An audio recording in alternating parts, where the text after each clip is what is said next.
भोपाल में बिल्डर्स पर आईटी की कार्रवाई से जुड़ी बड़ी खबर सामने आई है। सेंट्रल प्रोजेक्ट मामले में बड़ा खुलासा हुआ। सेंट्रल प्रोजेक्ट में कई बड़े अधिकारी मंत्रियों की जमीन है। कई विधायकों के नाम पर सेंट्रल पार्क में जमीन खरीदी गई। सेंट्रल पार्क प्रोजेक्ट को लेकर बीते 18 दिसंबर को आईटी ने रेड मारी थी। इसी मामले में आईटी ने त्रिशूल कंस्ट्रक्शन के मालिक राजेश शर्मा की संपत्ति को अटैच किया। बता दें कि त्रिशूल कंस्ट्रक्शन कंपनी के मालिक एमपी के पूर्व मुख्य सचिव के करीबी बिल्डर हैं। इनकम टैक्स डिपार्टमेंट ने त्रिशूल कंस्ट्रक्शन कंपनी की 200 सीआर से ज्यादा संपत्ति अटैच की है।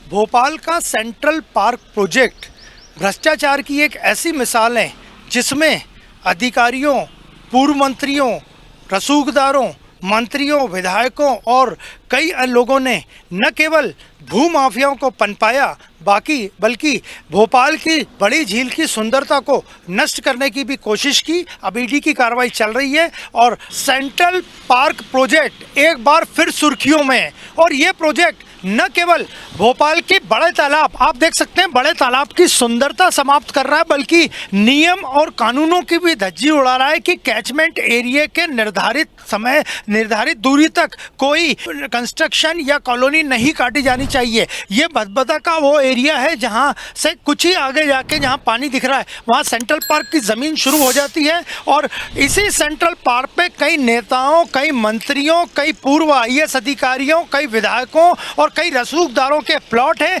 जो कि त्रिशूल कंस्ट्रक्शन के मालिक राजेश शर्मा की संपत्ति है पार्टनरशिप में। और इसी राजेश शर्मा की 200 करोड़ की संपत्ति ईडी ने अटैच भी की है। और आप देखिए, इसी सेंट्रल पार्क के पीछे से जो तालाब आ रहा है वो यहाँ पे भदभदा एरिया में जाता है, जहाँ से कि तालाब का वाटर टैंक लेवल फुल होने पर इसे तालाब को भदभदा के जो गेट है वो खोल के वहाँ से पानी निकाल के वाटर जो लेवल है उसे बराबर मात्रा में रखा जाता है। और यहीं एक भदभदा बस्ती थी, जो अब ये सामने का पूरा एरिया देख रहे हैं जहाँ पे अब फेंसिंग हो गई है।